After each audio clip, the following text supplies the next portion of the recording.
Здравствуйте! В эфире информационный выпуск Амшикшара. Президент Абхазии Аслан Бжаня принял чрезвычайного полномочного посла Республики Абхазия в Сиитской Арабской Республике Баграта Хутаба. Во встрече принял участие заместитель министра иностранных дел Ираклий Тужба. Глава государства интересовался деятельностью нашего представительства в Дамаске. Баграт Хутаба проинформировал президента о проводимой посольством работе по взаимодействию с органами власти Сирии, о деятельности представительства, направленной на расширение всесторонних связей с Арабской Республикой. Баграт Хутаба поблагодарил главу государства за помощь и поддержку, оказанную в обеспечении посольства всем необходимым для полноценного функционирования. В среду, 20 января, остановлена работа Ингурской гидроэлектростанции. До середины мая 2021 года на Ингургесе будут проводить ремонт деривационного тоннеля. Ранее 4 района Абхазии – Гулрипшский, Ачимчирский, Ткварчалский и Галский – питались от Ингургеса. В среду эти районы подключили к перетоку электроэнергии из России. Репортаж Алики Трапш. 20 января ровно в 15:47 работа Ингургэс была приостановлена по причине запланированного ремонта деривационного туннеля. Из-за ремонта прекращена подача воды, с помощью которой вырабатывается электроэнергия. На этих кадрах закрытие одного из затворов деривационного туннеля и спуск воды из Джварского водохранилища. Как было ранее запланировано, Ингургэс остановлен.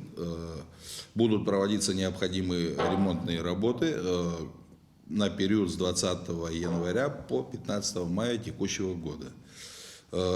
На этот период был предусмотрен переток из Российской Федерации. Вот только что буквально мне сообщили из диспетчерской, что переток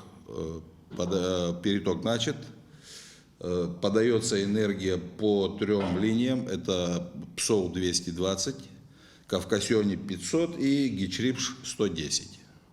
Вот сегодня, можно сказать, в данный момент уже вся Абхазия питается перетоком из Российской Федерации. В деривационном туннеле будет проводиться его очистка, будет также обеззыливание проводиться самого водохранилища. Ну, основные работы это все-таки туннель. Деривационный туннель Ингургэс находился в критическом состоянии. Восстановлению подлежит аварийный участок длиной в 2,5 километра, а общая протяженность туннеля порядка 15 километров.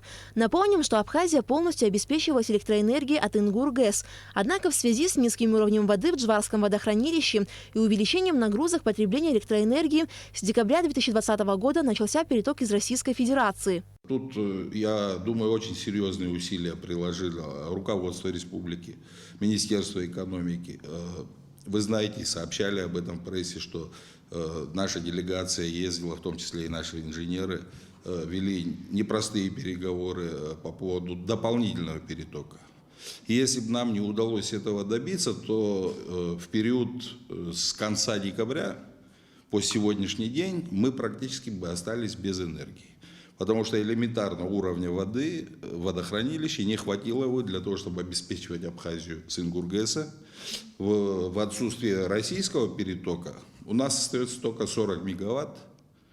Это первая перепадная.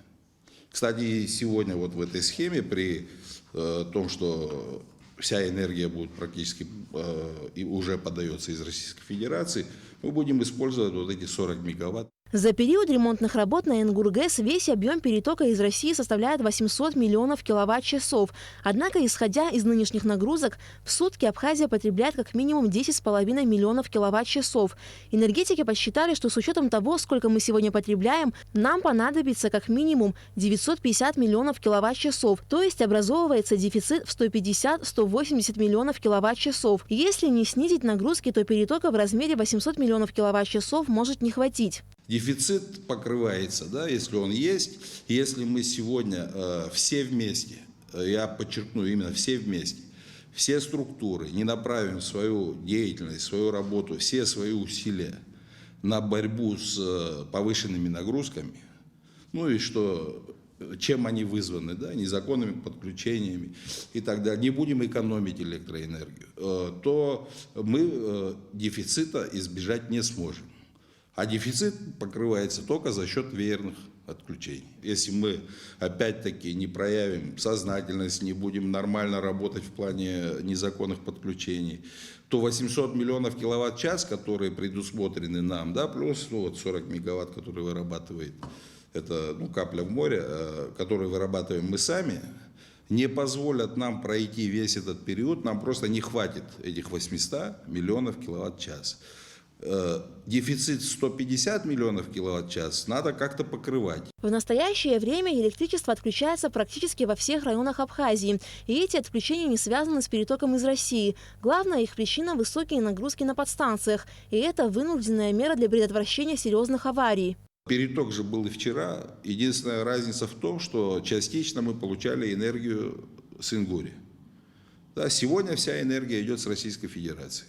Вот и вся разница. Ничего в этом плане не изменилось. Изменится оно только, если мы не справимся с большими непомерными нагрузками до 1 марта. Вот тогда это будет уже проблема, и здесь мы будем новые решения какие-то предпринимать, и они довольно тяжелыми, я думаю, будут. Но будем надеяться, что все мы проявим благоразумие. Отключая в период повышенных нагрузок тот или иной фидер, да, или секцию на подстанции, мы озабочены только тем, чтобы сберечь эту подстанцию. Потому что в противном случае может повториться история, которая произошла у нас на Сухум-1. И можете себе представить, да, тогда на наше счастье стояло оборудование по инвестпрограмме. Тогда наши работники проявили просто чудеса, да, работоспособности, ответственности, самоотдачи. И нам в очень короткие сроки удалось восстановить подстанцию Сухум-1. Сегодня у нас нет возможности такой. И если где-то что-то полетит, вот где мы сегодня по нагрузкам отключаем на час или на 2, люди останутся на этом участке без света, я думаю, даже больше, чем на месяц-полтора. Представьте, вот оборудование завести, потом его установить.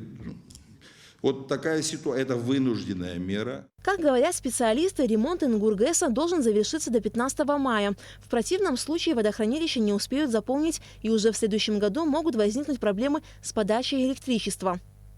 Алика Трапштамас Чиковани, Абхазское телевидение. РУП «Черноморэнерго» ликвидирует филиал «Энергосбыт», а его функции будут выполнять региональные филиалы предприятия. Как сообщил в нашей программе генеральный директор РУП «Черноморэнерго» Михаил Логуа, планируется создать единое подразделение, которое будет подчиняться центральному аппарату.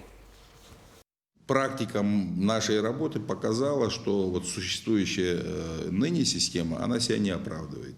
Показатели, да, прямые, да, это собираемость. Те же 30% касаемые физлиц. Это те же нагрузки повышенные. Да? И вообще есть понимание того, что все-таки надо выстраивать более такую четкую вертикаль, которая должна работать как единый механизм. Структура должна быть оптимальной. Сегодня предприятие, которое имеет долги порядка 300 миллионов рублей только по налоговым платежам, не может себе позволить такую роскошь, да, иметь специалистов, которые в полной мере не задействуют свой функционал, скажем так. Приказ о ликвидации согласован с Министерством экономики, Энергосбыта подписан. Структуры Энергосбыта, конечно, сохраняются, но они войдут в единую структуру предприятий на местах. И у нас в центральном аппарате будет управление Энергосбыта, которое уже в рамках единого предприятия, единой вертикали, единой системы будет функционировать. В Генеральную прокуратуру Абхазии поступил запрос из Генеральной прокуратуры России о правовой помощи по уголовному делу по факту убийства Вячеслава Иванкова, более известного как вор в законе Япончик. В его убийстве заочно обвинены граждане Абхазии Астамур Будба и Нугзар Папава, которые объявлены в международный розыск. В соответствии с запросом Следственное управление Генпрокуратуры Абхазии проводит следственные и процессуальные действия. Об этом сообщили в пресс-службе ведомства. Данный запрос запрос не предполагает задержание и выдачу граждан Абхазии Нугзара Бапава и Астамура Будба ввиду того, что Конституция Республики Абхазия и уголовно-процессуальным законодательством запрещено выдавать граждан Абхазии иностранному государству для осуществления уголовного преследования. В соответствии с УПК Абхазии и межгосударственным договором, подписанным с Россией, возможно привлечь указанных лиц к уголовной ответственности в случае поступления из компетентных органов России соответствующих материалов уголовного дела. На 88-м году жизни скончался Борис Пастухов, российский дипломат, министр, парламентарий. Во время и после Отечественной войны народа Абхазии Борис Пастухов участвовал в переговорах по урегулированию грузино-абхазского конфликта. Наш следующий репортаж посвящен памяти дипломата. Имя российского дипломата Бориса Пастухова известно многим в нашей стране. В период Отечественной войны народа Абхазии он был представителем президента России Бориса Ельцина и участвовал в переговорах по урегулированию грузино-абхазского конфликта. 27 июля 1993 года в Сочи было подписано трехстороннее соглашение о прекращении огня в Абхазии. Это соглашение было первым международным документом, где нашу страну фактически признают. Он был, насколько это возможно, объективен. Он глубоко знал, в отличие от других чиновников, знал ситуацию в Абхазии, в Грузии. Он знал историю взаимоотношений Абхазии и Грузии. Ему было в этом смысле, не нужно было ему снова вникать, ему нужно было просто справедливое решение проблемы. Но справедливого проблемы решения они не ставили перед собой. И Борис Николаевич был вынужден проводить ту линию, которую ему определил президент. В России были различные настроения, конечно. Она разная была, большая часть России поддерживала Абхазию, но руководство, оно было иного мнения. Настоящее его, так сказать, мнение по Абхазии мы узнали после того, как пришло признание со стороны России, признание суверенитета Абхазии. Он много раз выступал по поводу каких-то событий в Абхазии, и он выражал свою поддержку признанию. Он говорил о справедливости этого решения, и он всей душой желал нам, конечно, процветания, желал нам продвижения. Борис Николаевич с Владиславом Григорьевичем были, конечно, сложные, конечно, отношения, когда настаивал Борис Николаевич, он вынужден был на подписание того или иного документа, на соглашение с каким-то пунктом. Мы, конечно, естественно, не соглашались, противоречия были, но я чувствовал, что между ними было глубокое уважение. Это, так сказать, после смерти Владислава Григорьевича высказывался Борис Николаевич очень тепло. Вот сейчас я понимаю, что вот эта упертость, эта неуступчивость Арденбе были его несомненным достоинством. В период войны Борис Пастухов часто приезжал в Абхазию и фактически представлял на территории республики все политическое и дипломатическое руководство Российской Федерации. С течением времени пришло понимание, что этот человек был тем мостом, который позволял довести нашу боль, наши проблемы, наше отчаянное подчас положение, особенно в мартовский период, до российского руководства. Другое дело, что это человек, который служил государству российскому, но каким было это государство российское во главе с Борисом Ельциным, мы-то все знаем теперь. И в Министерстве иностранных дел России, которым руководил Андрей Козырев, наверняка Борис Николаевич Пастухов был самым русским и самым пророссийским человеком. И можно было обижаться, можно было ссориться с ним, что часто делал Владислав Григорьевич Арденбе. Но еще раз повторюсь, через него доносились наши проблемы, наши болячки.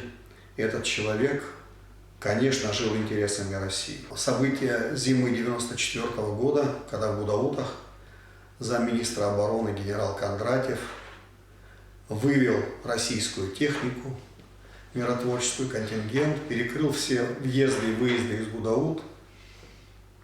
Ситуация была очень сложной, напряженной, и урегулировать ее тогда помог исключительно Борис Николаевич Пастухов, человек, который был на месте здесь в это время. После окончания войны Россия продолжила работу по урегулированию конфликта и вела переговоры с абхазской и грузинской сторонами. Борис Пастухов в качестве заместителя министра иностранных дел России сотрудничал с МИД Абхазии. У нас были постоянные контакты и с Владиславом Григорьевичем Ардзенбаумом встречался часто. Со мной в рабочем порядке мы работали над документами, обсуждали часто вопросы. Разные отношения были в процессе работы. И с Владиславом Григорьевичем бывали такие конфликтные такие ситуации, когда приходилось на повышенных тонах иногда разговаривать.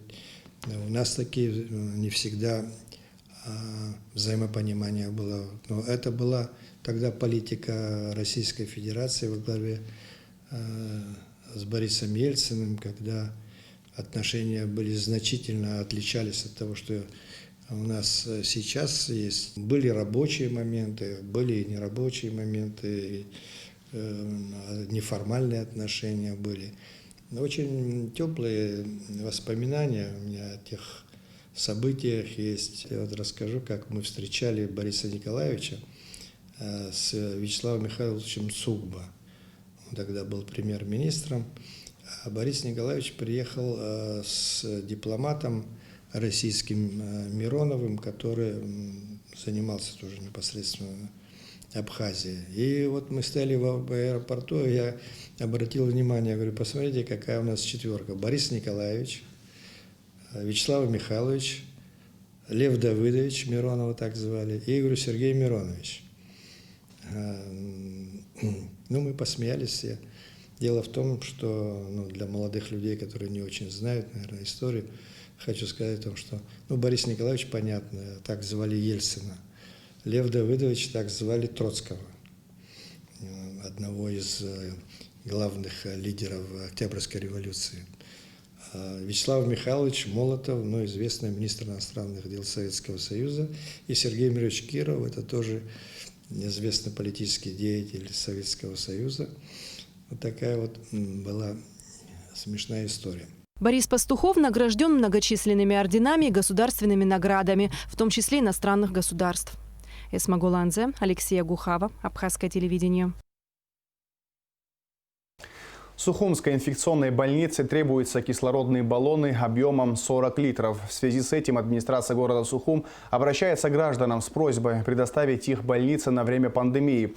На данный момент в лечебном учреждении находится 37 пациентов с подтвержденным диагнозом COVID-19. Репортаж Сарии Кварацхелия. Сухумская инфекционная больница приняла первых больных коронавирусной инфекцией 13 октября. Новые случаи заболеваний выявляются каждый день, и ежедневно в больницу поступают новые пациенты. При этом почти половина из них нуждается в кислородной терапии. В конце ноября в инфекционной больнице ввели в эксплуатацию централизованную подачу кислорода. На сегодняшний день здесь 4 реанимационных места. Однако в кратчайшие сроки планируется организовать еще 4 для тяжело больных пациентов, которые находятся на ИВЛ. А для этого нужно большее количество кислородных баллонов. В связи с этим столичная администрация и руководство инфекционной больницы обратились к гражданам с просьбой предоставить кислородные баллоны больницы на время пандемии. Вопрос об увеличении дополнительных мест связан со специальным оборудованием, которое надо будет закупить, привезти, установить все это. В связи с этим обращаемся к населению с просьбой предоставить в пользование, как говорится, примем в дар,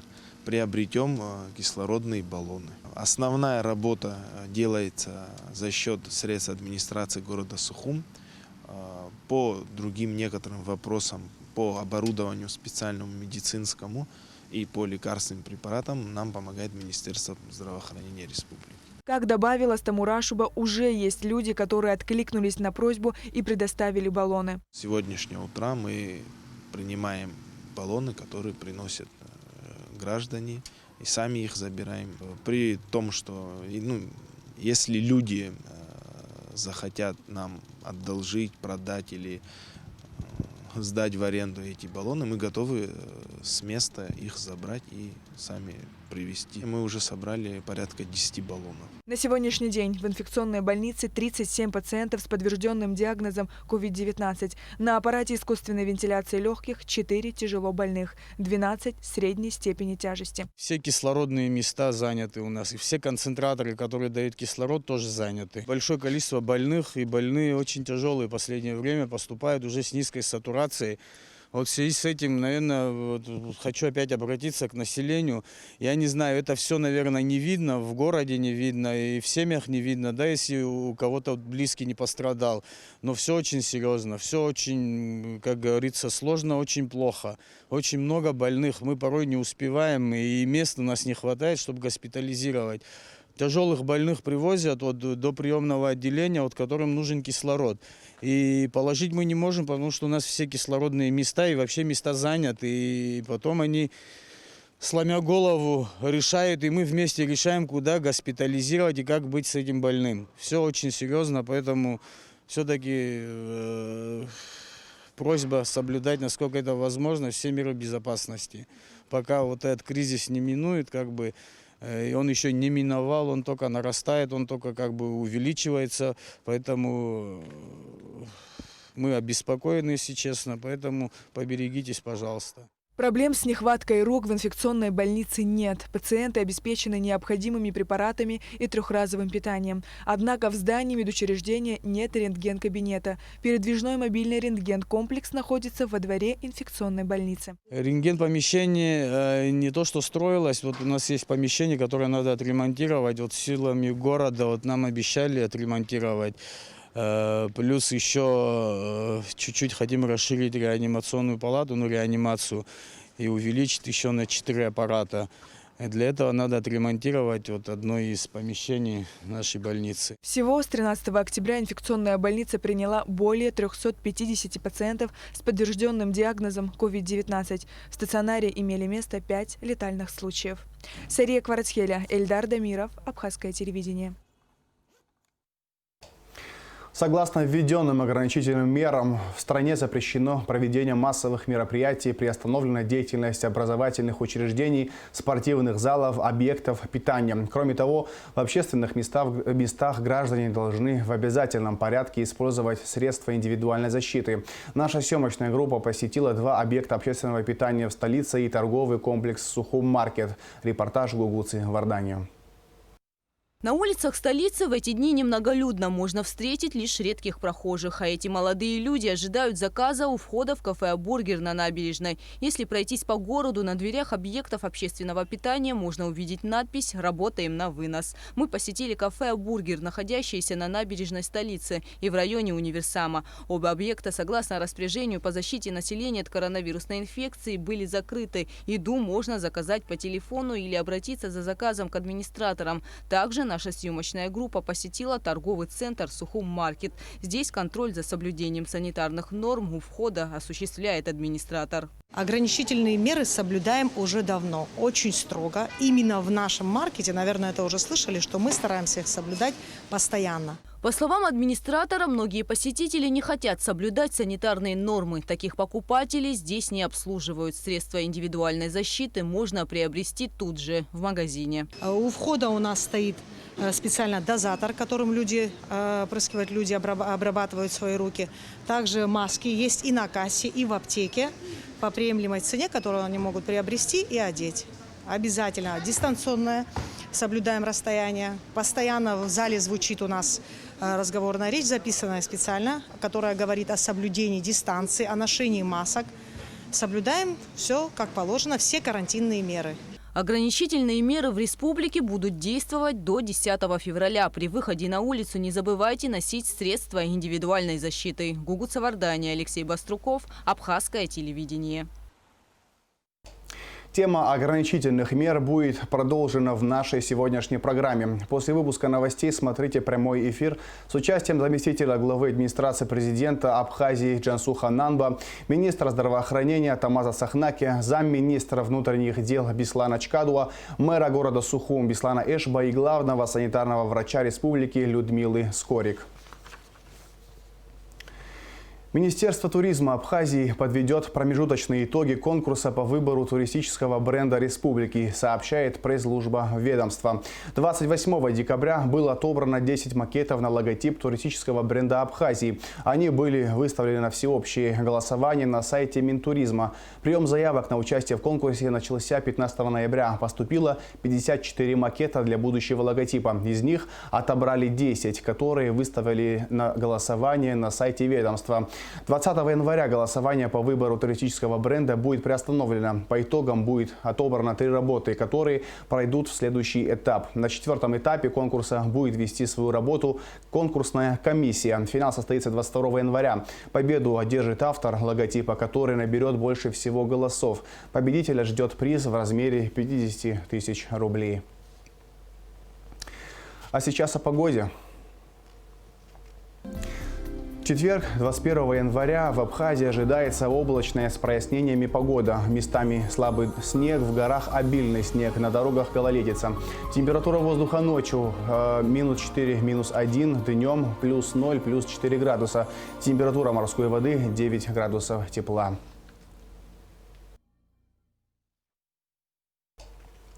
На этом информационный выпуск Амши Ушара подошел к концу. Всего доброго и до свидания.